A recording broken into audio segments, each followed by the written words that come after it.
Okay, I'm going to start with a really bad joke.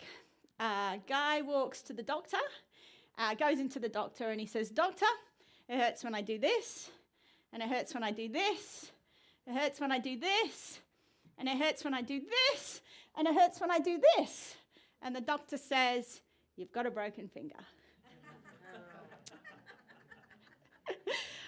Thank you for those of you who laughed. Well, just to illustrate that point a bit further, I'm going to ask Eliana to come up and join me. Eliana, I'm going to see if I've got a broken finger this morning. So can you come here and I'm going to see if I've got a broken finger. So you hold that so people can hear what you say. All right. So is it okay if I poke you in the shoulder? Yes. Yes, okay. Is it okay if I poke you in the knee? Yes. Is it okay if I poke you in the other shoulder? Yes. Okay. Does that hurt? No. Is it okay if I poke you on the top of the head? Yes.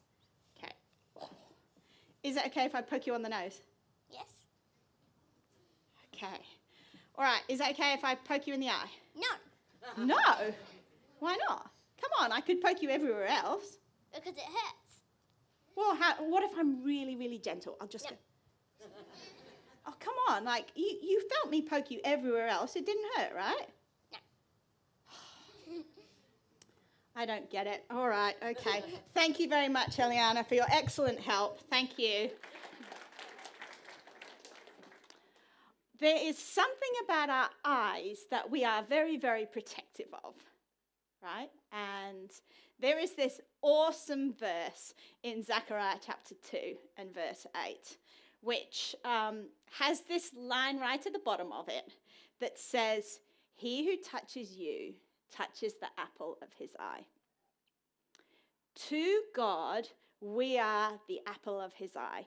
We are as precious as the way you would protect your eye. Now, I don't know about you, but when I get something in my eye, to use a great Australian expression, I carry on like a pork chop.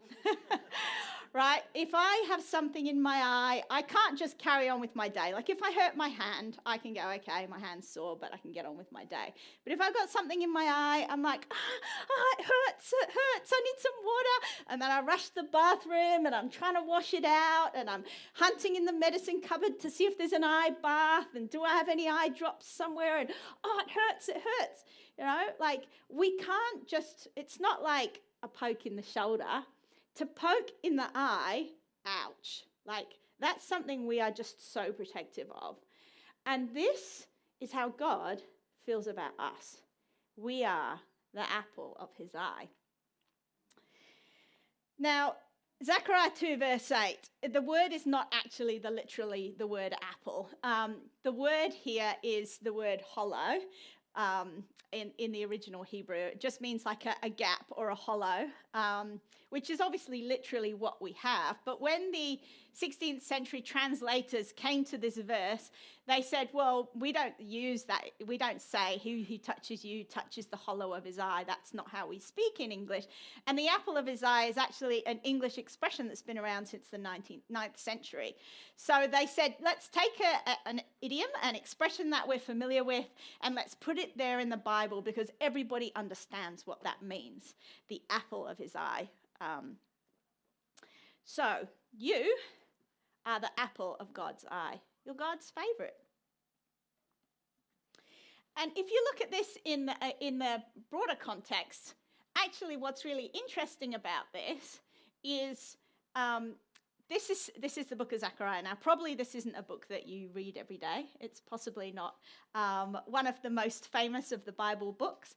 It's tucked away right at the end of the Old Testament in a section that sometimes we call the Minor Prophets. There's 12 little books at the end of the Old Testament. Now, actually, I'll tell you a secret. They are my favourite books in the Bible, just because I like to be different, and they're quite quirky and they're quite cool stories in the Minor Prophets. Just to remind you where Zechariah is in the story of the Bible, okay? So you've got, right at the beginning, Abraham is called by God to create the nation of God. Then you go through the generations and there's the famine, and they go to Egypt where Joseph is now the president and he looks after them. They settle in Egypt. After many years pass, they become slaves in Egypt, and then obviously along comes Moses. Moses takes them out of Egypt. They wander around the desert for a while and they get back to Canaan. They try and live with God as the king, with judges, but that doesn't work because the people want a king. So then you've got King Saul, King David, King Solomon, the famous kings that you've heard of. But then after King Solomon, they build the temple, and this is the height of, the greatness of the Israelite empire. And then they turn away from God. And then you've got these 14 kings of just catastrophe, and it just gets worse and worse. And the good kings are not good kings, and they don't follow God. And eventually God says enough, and Babylon comes along and destroys them, takes them off into captivity, and then they're all there in Babylon in captivity. You're there in Babylon. You're familiar with, from the time of Babylon, maybe Daniel. So he's there in captivity. And they're there and they're waiting. And at the end of 70 years, they go back to Jerusalem to rebuild. They're let out of captivity. And this is the time when Zechariah is written. So at the beginning of the book of Zechariah, it says that Zechariah is written in the 2nd year of the reign of King Darius. Who is King Darius? Does anyone remember that name from any other Bible stories? Yes, Darius is the king when what happens? The lion's den. Well done. Okay, so King Darius is the king that throws Daniel in the lion's den, and he's the king that sits up all night worrying because Daniel's his friend. You remember that story? And then he goes and he opens the lion's den in the morning, and Daniel says it's fine. God closed the lion's mouth. So this is exactly when Zechariah is writing. And the book of Zechariah is a prophecy. He's a prophet, and he's writing about the fact that the people are going to go back and they're going to rebuild Jerusalem. And he's encouraging the people, turn back to God, and then God is going to bring you up to be a great nation again. The book of Zechariah has asks the people, turn back to God, love God, follow God again. And it's also full of promises. God will put things right. The bad guys who have damaged you, who've attacked you in the past, justice will come. I am going to set right the wrong things that have happened in your life. And what's fascinating about, if you just look at these actual verses, if we zoom out to Zechariah 7, 8, and 9, which is the paragraph that it's a part of, I'm going to read that to you. It says, "Come, Zion, escape, you who live in daughter Babylon, for this is what the Lord Almighty says. After the glorious one has sent me against the nations that have plundered you, for whoever touches you touches the apple of his eye, I will surely raise my hand against them so that their slaves will plunder them, and then you will know that the Lord Almighty has sent me." What I love about this amazing little throw-in in the middle, he who touches you touches the apple of his eye, it's like in brackets. It's like it's an afterthought, right? The text makes perfect sense if you read it without that line, okay? So it's basically saying, come out of Babylon, go back, and don't worry, God will send justice. He's going to make the slaves of the people who plundered you turn against them and plunder them. So you don't need to worry. The people who've messed you up, revenge will come, justice will come. And he just throws in this line in the middle in verse 8. Because why is God going to do this? Because he who touches you touches the apple of his eye, of course. Like, duh. Like, you almost would think that such a cool verse, he who touches you touches the apple of his eye, surely that should be in a whole section about God's love and isn't God wonderful? It's not. It's just it's almost like an afterthought in the middle of, what God is going to do. It's like, to the writer, the fact that you're that special to God should be obvious. It's like, well, because of course.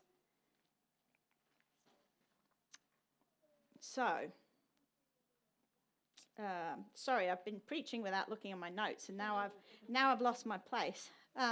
This is what happens when you write a sermon in 3 days. Sorry. All right. I just want you to sit with that for a minute. You are the apple of God's eye. God protects you. You're precious to him like Eliana's eye was precious to her.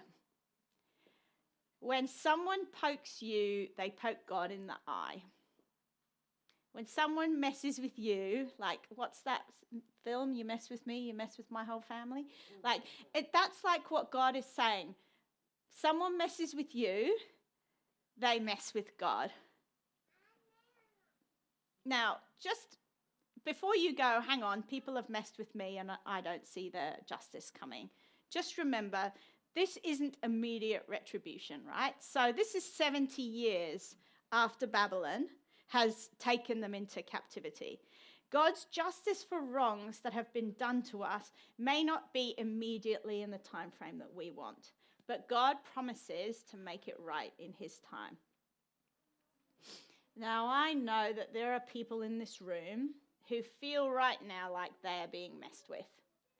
Maybe it's a colleague. Maybe it's a boss that's just giving you a really hard time, and you wake up in the morning and you don't really want to go to work because you feel that feeling of, oh, I have to deal with that situation. Maybe it's a family member that's just really being difficult right now. Maybe you're struggling with illness and you just don't understand why you can't seem to catch a break. Maybe you've got problems with your finances and you've tried to say to God, God, I'm going to put this in your hands, please help me. And you haven't managed to see how God is going to work it out. Maybe you feel like you're being attacked on multiple fronts at once. But you are the apple of God's eye. God is going to put things right.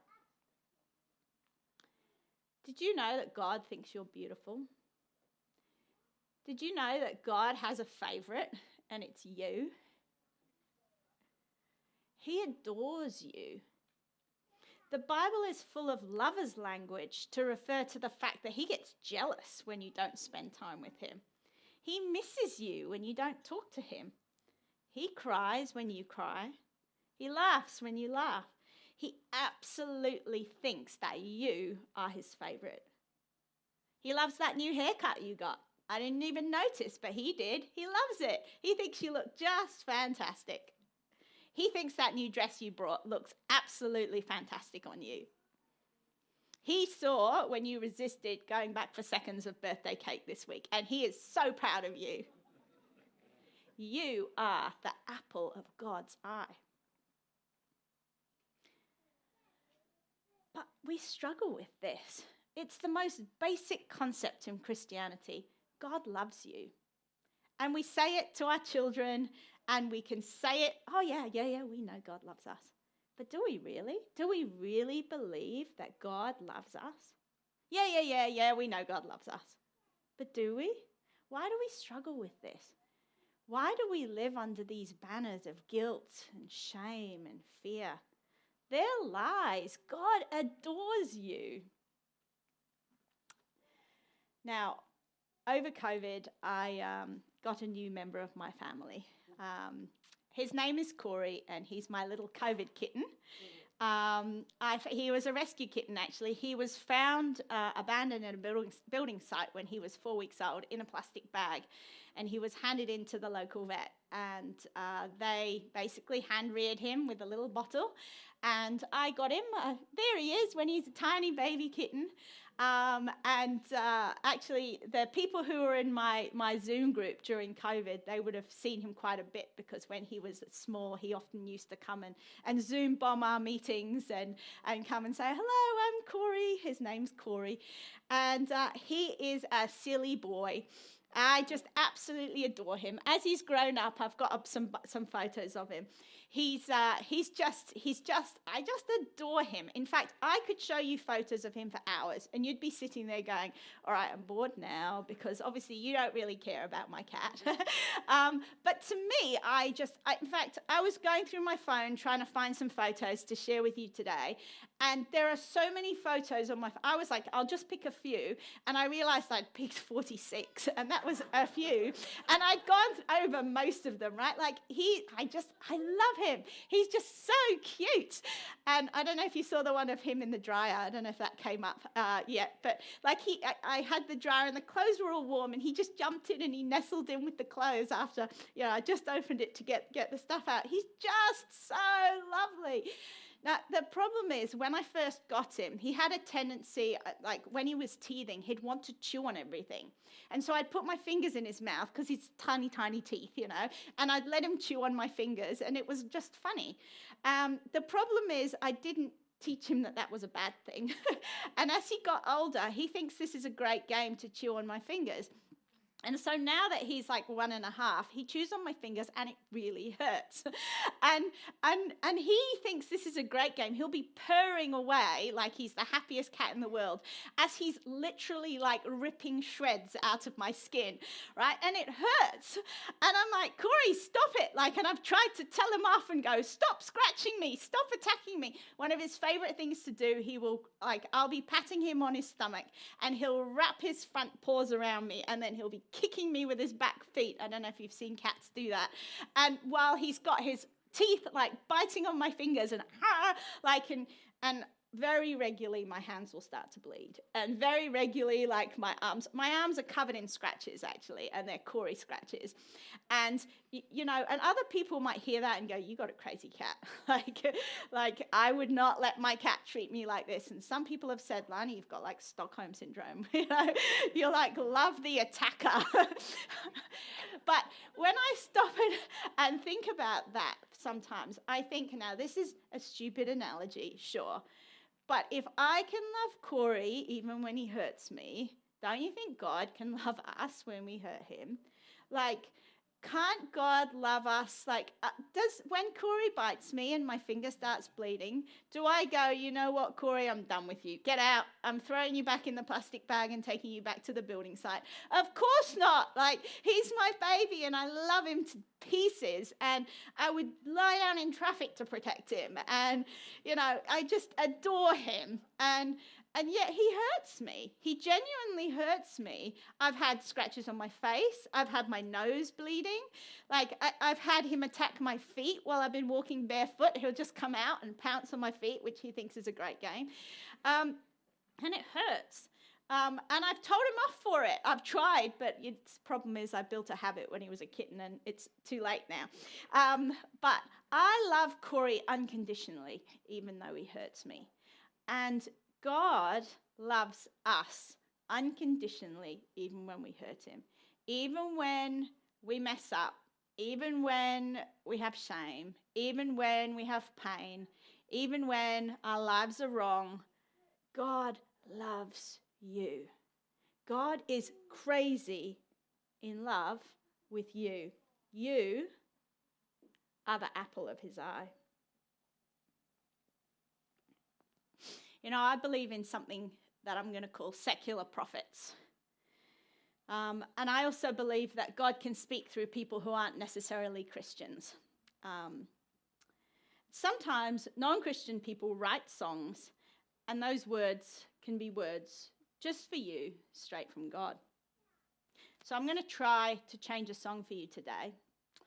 This is a song that you will have heard before from walking through supermarkets or maybe from shopping centres. It's certainly not a Christian song.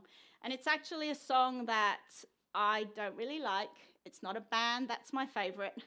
It's not this album that I'm recommending you go out and buy. However, if you look at the words of this particular song, they can be God singing straight to you.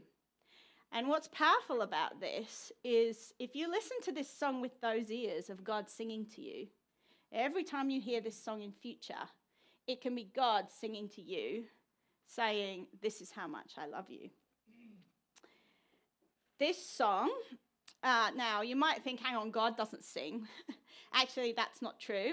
Zechariah chapter 3, verse 17 says God dances over us with singing. God doesn't just sing, he dances over us with singing. Okay, now before I play this song to you, I'm going to read the words from you to show you how this is God's voice. This is a band called One Direction. Like I said, I don't like them, but don't judge me.